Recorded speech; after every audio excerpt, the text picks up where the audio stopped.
The rest of the world is moving forward towards net zero, although with some challenges, of course. And Taiwan is as well, but it's also still heavily reliant on fossil fuel industry. What will happen in 2050 to 2060, and we'll see that the winter will almost diminish at that time. So the scale of ambition is not matching the scale of the climate crisis.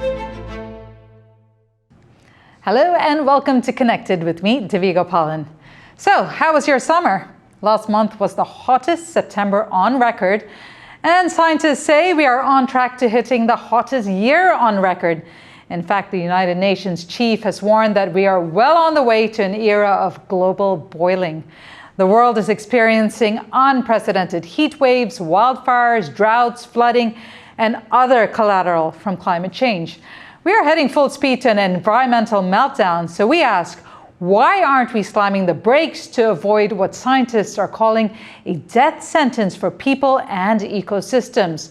To understand the impact of the soaring temperatures and why we need to take immediate action, here in Taipei, we're joined by Professor Pao-Kuan Wang, an atmospheric physicist at Academia Sinica. And over in London, we're joined by Nate Maynard, an environmental consultant. He's also the host and co-creator of Waste Not, Why Not? That's a podcast focused on sustainable practices.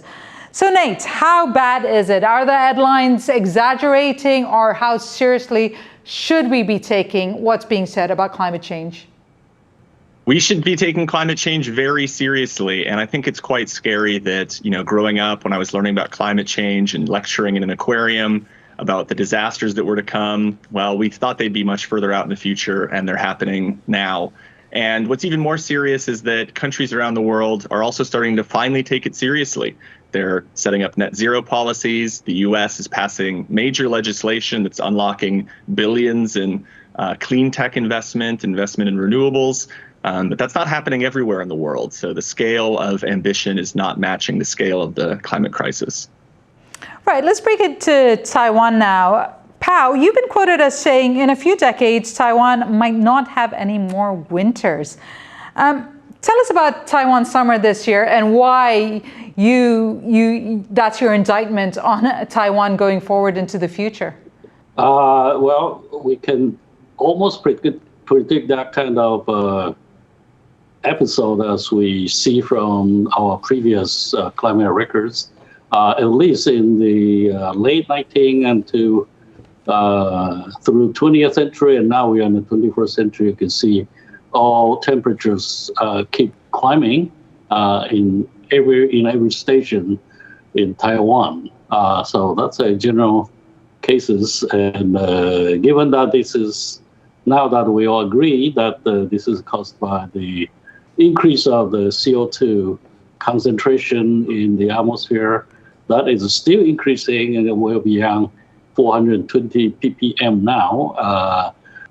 We use the climate models to project what will happen in 2050 to 2060, and we'll see that the winter will almost diminish at that time, and the summer maybe extend as long as 7 months is here in Taiwan. So that's the prediction of our climate models. So you've explained it there, but just to give our viewers a bit more background, Andrew Revkin is a science and environmental journalist, author, and educator. He is the founding director of the Initiative on Communication and Sustainability at the Earth Institute of Columbia University, and he explains what's behind the rising mercury. The Earth has warmed rapidly because humans are changing the atmosphere and have been doing so for way more than a century. And now the effect is very tangible. Climate is changing in many ways, but the way that is most completely linked to greenhouse gases from humans is heat. The gases are in the air, they trap heat more than would otherwise be trapped, and this leads to a lot of the changes we're seeing. Not everything that's going on is because of this, but the most significant effect is heat. And this year particularly, the oceans have been absorbing a lot of the heat that's been trapped on the planet, and that heating is very evident right now too. Pao, one of your current research projects is reconstructing millenniums of climate change in China to predict what will happen 50 years from now, I believe. Given what we heard there and what you're seeing, how much is industrialization contributing to climate change? Definitely a lot. Because if you look back in the 19th century temperature and the current temperature, you will see that there's a big difference.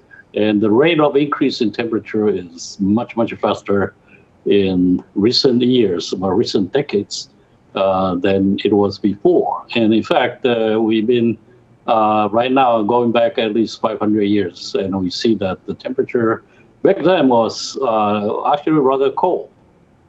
This was especially true in the late, let's say middle 17th century, where it's the end of the Ming Dynasty, and the temperature was cold, and air was very dry.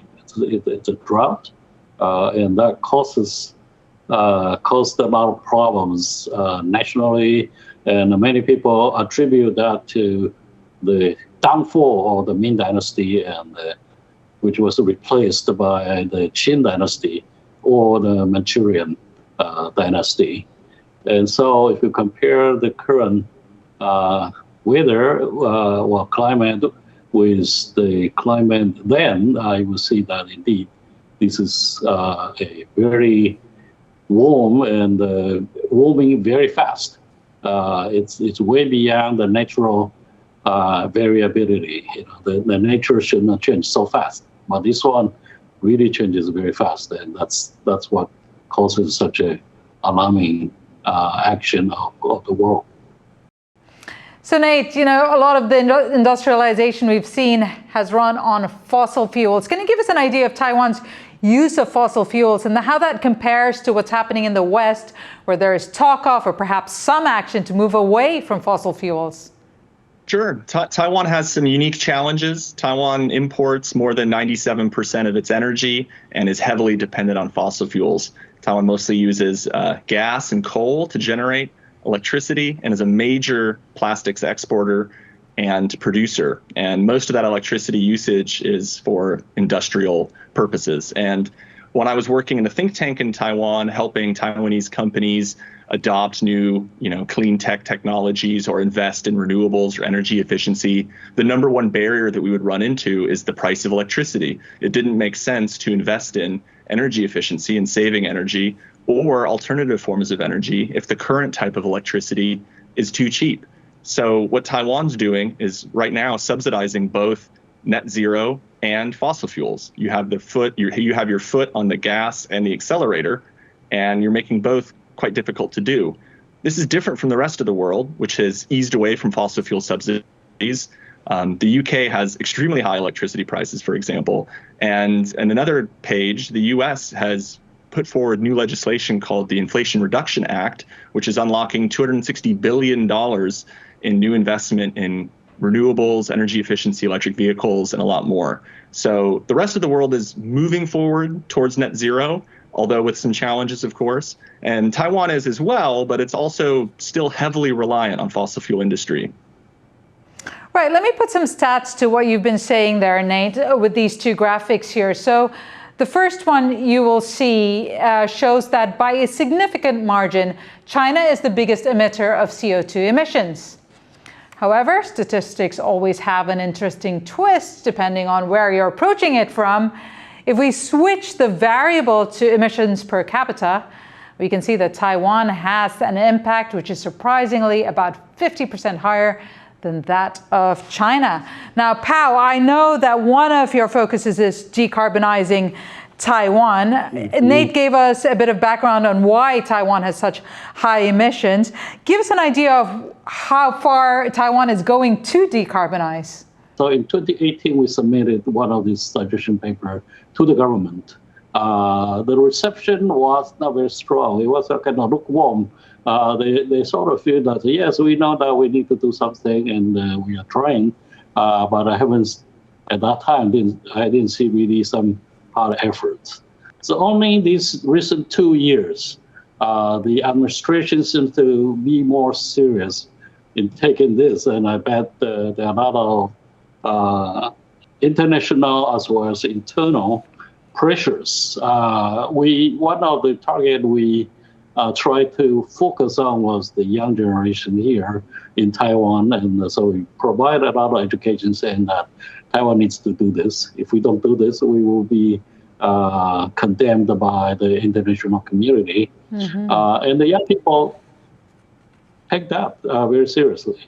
So there are, in fact, a lot of pressures from the environmental groups from Taiwan, this younger generation and the university level.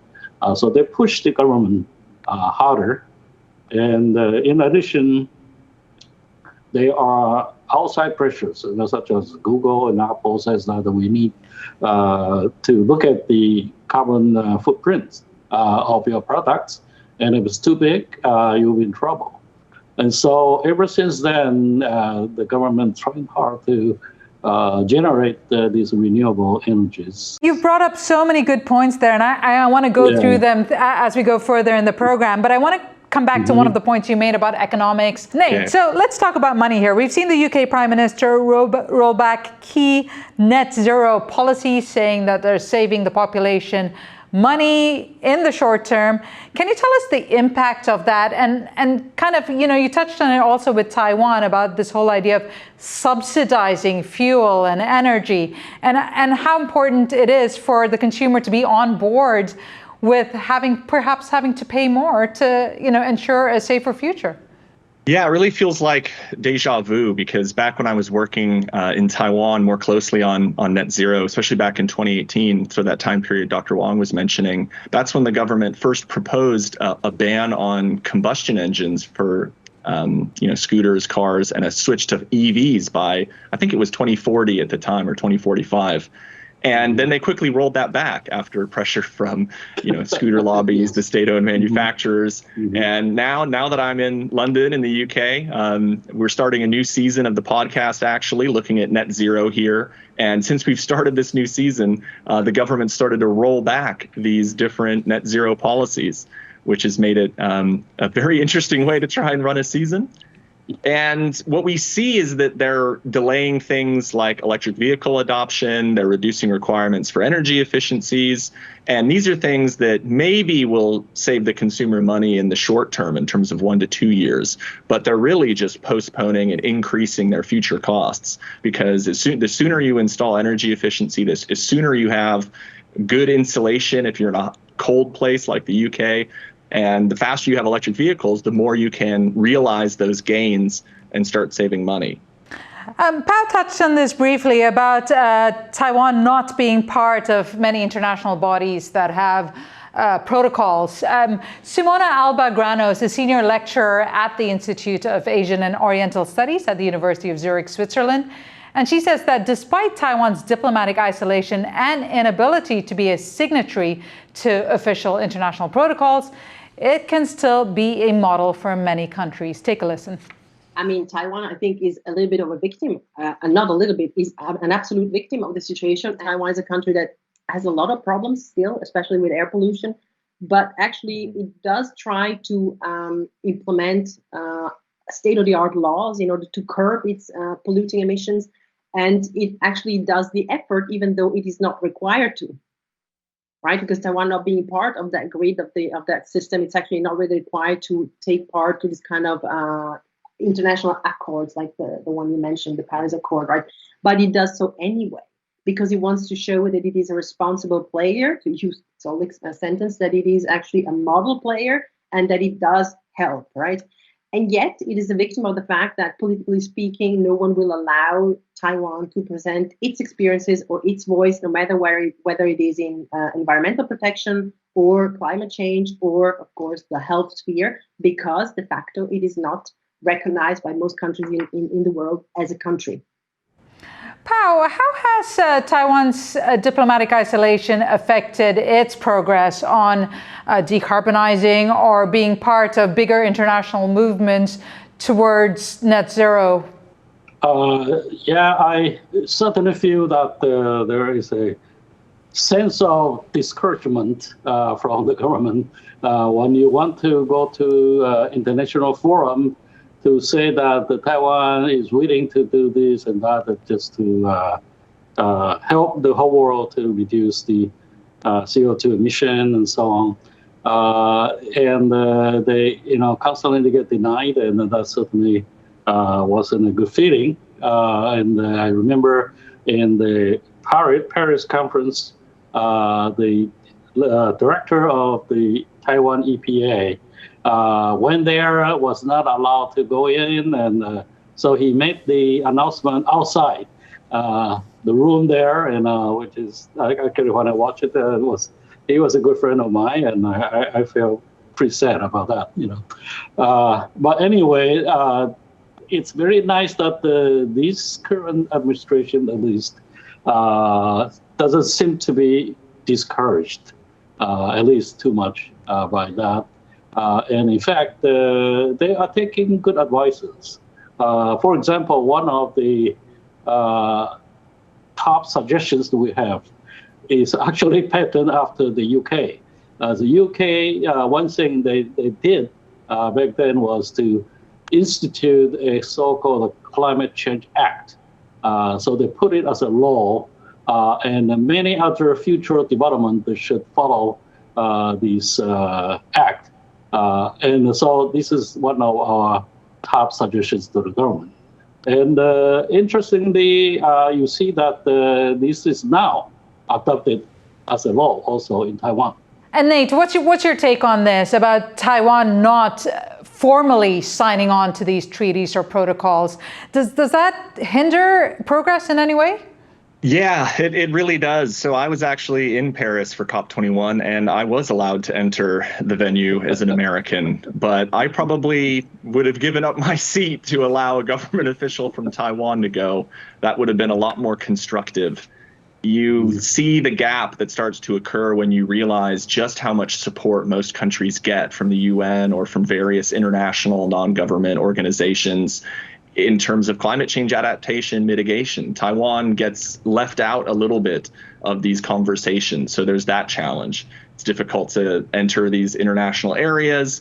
And from a data perspective, Taiwan gets completely excluded. In preparation for this show, I was trying to look up the most updated International Monetary Fund data about Taiwan's fossil fuel subsidies, and they didn't include Taiwan in the 2023 update. They included other countries which have smaller emissions than Taiwan and probably are not as important economically in the global supply chain. So that's really an issue, especially in other data sets where you see Taiwan listed as Taiwan, China. If you don't work in East Asia, you may not realize that Taiwan is effectively separated from China for everything that matters in terms of climate policy. So it has really serious consequences. But at the same time, there's more that the government can do to reach out to kind of get around these barriers. I think the government has done a good job, especially in this administration, of taking net zero seriously and building renewable energy, which wasn't the case when I arrived in Taiwan more than 8 years ago. But there's still a lot more that can be done. It's not just Taiwan being a victim here. Well, this group of young activists are suing the governments of 32 countries for failing to address climate change. The activists aged between 11 and 24 have argued at the European Court of Human Rights in Strasbourg that their rights to life and privacy without discrimination are being violated. Here are two of the Portuguese campaigners.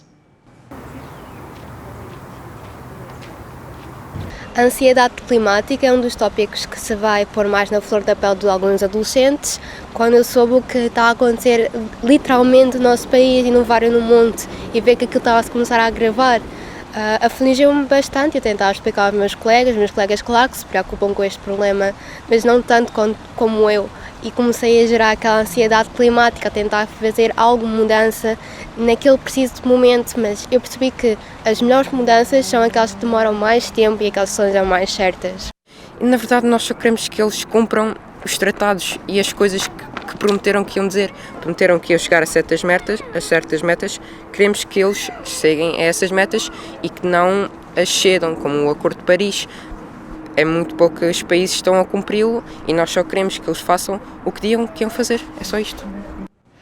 Nate, the court is set to give a verdict early next year, but give us a sense of the feelings of young people, this kind of helplessness that we kind of heard there, and how important it is for them to be involved in this kind of activism and calling governments to account. Yeah, it's quite bad if you talk to many young people in terms of climate anxiety. It's something I get frequent emails about on the show, and it's just something that people kind of volunteer and talk to me about. It's bad if you tell young people that we have 10 years to save the world and 10 years to prevent climate change, and they're 12 years old. That's almost their entire life left to stop climate change. And that really is going to change your worldview and probably make you anxious.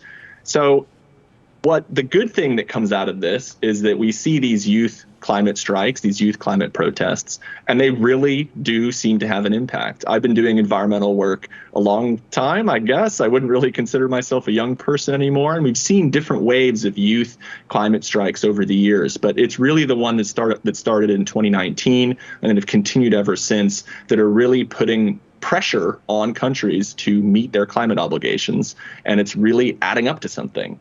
And I've been in environmental conferences and I've heard people who work at major corporations say that because of youth climate strikes, they can talk to their CEOs about climate change because it's their children. It's the children of CEOs, the children of people who work in companies who are pressuring them to make a change. So it's really brave and important work, but be kind to the young people in your life because many of them are quite scared.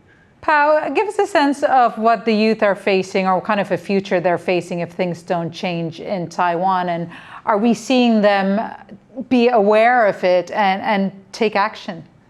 Certainly. I think more and more people, especially the younger generation, including the generation of me, of course. From my point of view, he's very young.